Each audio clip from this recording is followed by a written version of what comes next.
It is amazing to me the kinds of things that are said in response to the question I'm about to ask, namely, can God's design to exalt himself, to magnify his righteousness, to uphold his glory, to vindicate his justice, be love?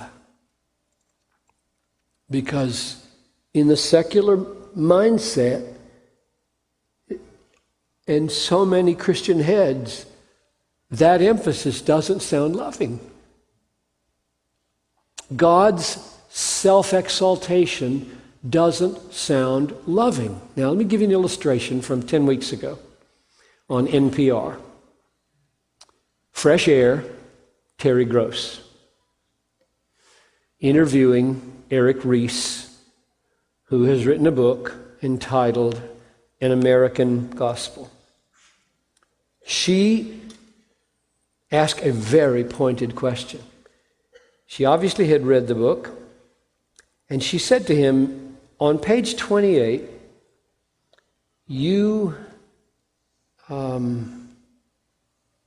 said, after you quoted Matthew 10:37 to 39, who is this egomaniac speaking these words? Would you elaborate on that? Referring to Jesus. Now let me read you those words, and you will see that his statement is not surprising. We read it and we just don't hear it the way it sounds to people who aren't religiously enculturated. All right, here's what Jesus said in Matthew 10:37. Whoever loves father or mother more than me is not worthy of me. And whoever loves son or daughter more than me is not worthy of me. And whoever does not take up his cross and follow me is not worthy of me. Whoever finds his life will lose it, and whoever loses his life for my sake will find it. I mean, what else would a person say? That's an egomaniac talking. Love me more than your mom. Love me more than your family. Love me more than your work. Love me. Value me. You're not worthy of me unless. Me.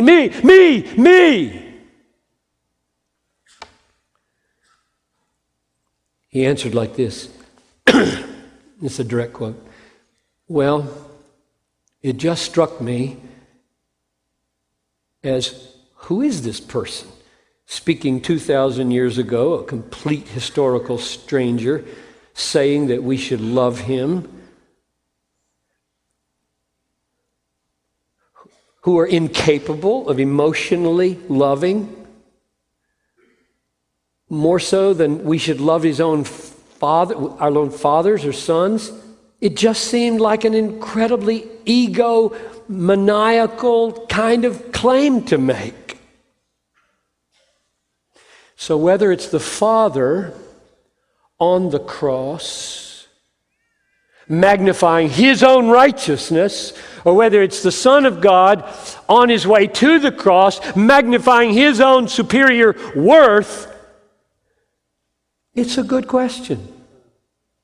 Is that love? Me. Is that love? Jesus is not an egomaniac, but the question is, why not? Why not? And here's the simple answer that I've tried to give all these years in every book I've written and every sermon I've preached. I just have this one thing to say, basically.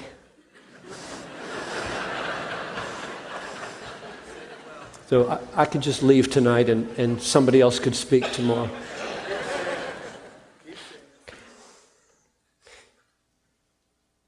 This is love because the only eternal happiness for man is a happiness focused on the riches of the glory of God in the face of Christ. The only eternal happiness for man, eternal and full happiness of man, is a happiness focused on the glory of God in the face of Christ. Therefore, in order for God to take me there to my fullest and eternal happiness, he must uphold and preserve what will make me happy, namely his glory. That's it.